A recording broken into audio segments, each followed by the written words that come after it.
Hello, my name is Eileen Doyle Crane, and I am the chair of the JRCLS Education Committee. The Education Committee consists of 10 members who work hard to create video programming on various topics of interest to JRCLS members, as well as manage the CLE program at BYU Education Week, held annually in Provo each August. Tonight, I have the pleasure of interviewing Danielle Dallas, a member of the JRCLS Services Outreach Committee.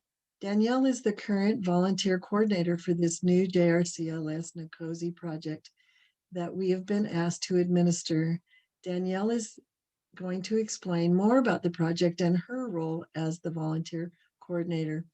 Thank you so much, Danielle, for meeting with me and making this video. It's my pleasure. How about if you introduce the project and your role in it? Absolutely.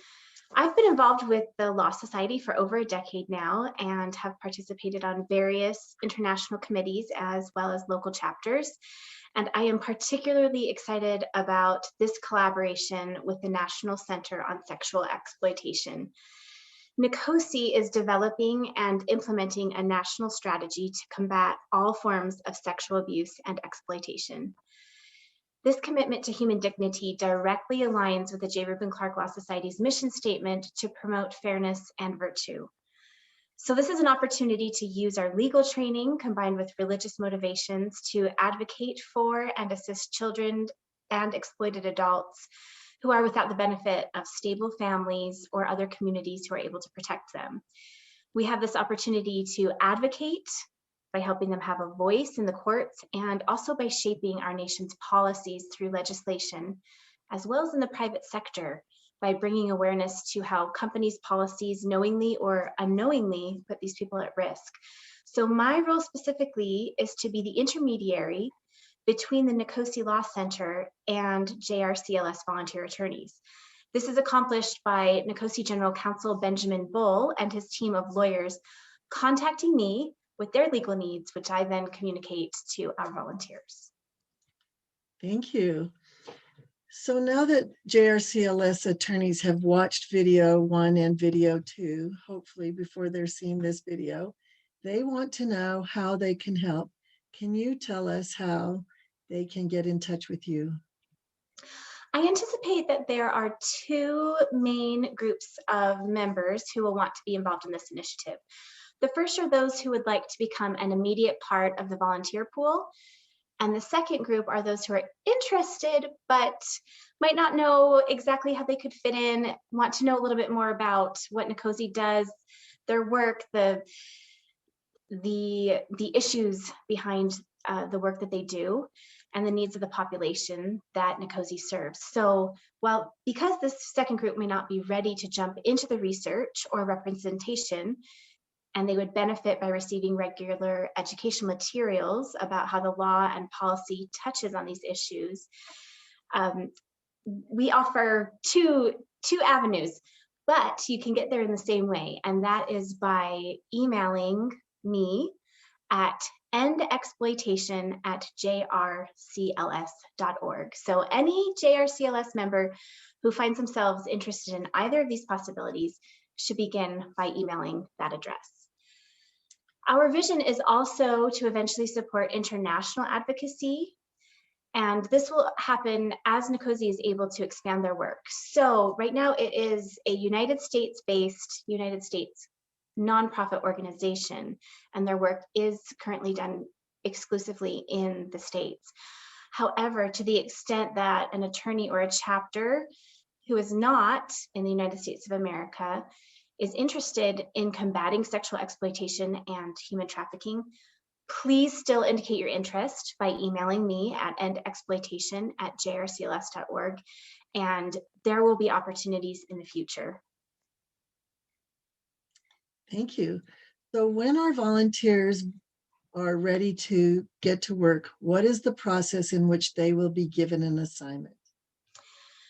So after somebody has indicated their general interest, they become part of the volunteer pool. And I ask them about their background prior to studying law and what area of law they currently practice. Most of the projects we get from NCOSE do not require any particular skills, but it is always helpful for me to know if they have a particular interest or experience so I can match those specific abilities with requests from the NCOSE Law Center. Okay, very good. Do they need to know anything about the specific area of law that the victim they are representing needs help with? No, everything about the project can be communicated through the project being assigned, and then they will also have support from NCOSE attorneys. So let me give you an idea of the current projects that we work on that could be helpful to our listeners. The current projects fall in 4 main areas. First, to research to assist with litigation strategy. Also, research to assist with developing a national legislative policy strategy. Third, expungement assistance. And the 4th category is writing demand letters to get victims' materials permanently removed from internet sites. That's an important part of them not continuing to be exploited. Further, NCOSE's Litigation Counsel also periodically contacts me asking for assistance to retain local counsel for cases they are filing in courts throughout the United States. This would be a 5th category, and the only one that a special background could be helpful. So if a law society member has litigation experience and is willing to take on some pro bono, or in the circumstances of larger cases, work on a contingency fee basis, then they're also welcome to contact me at endexploitation@jrcls.org, and I will help to introduce them to NCOSE counsel, who will then determine how best to use their services. So in this category, we are particularly hopeful to find litigators who have experience with technology-related litigation, the Communications Decency Act, or the Trafficking Victims Protection Reauthorization Act. Okay. So when a volunteer contacts you at that email address, what information do they receive in the beginning of their assignment?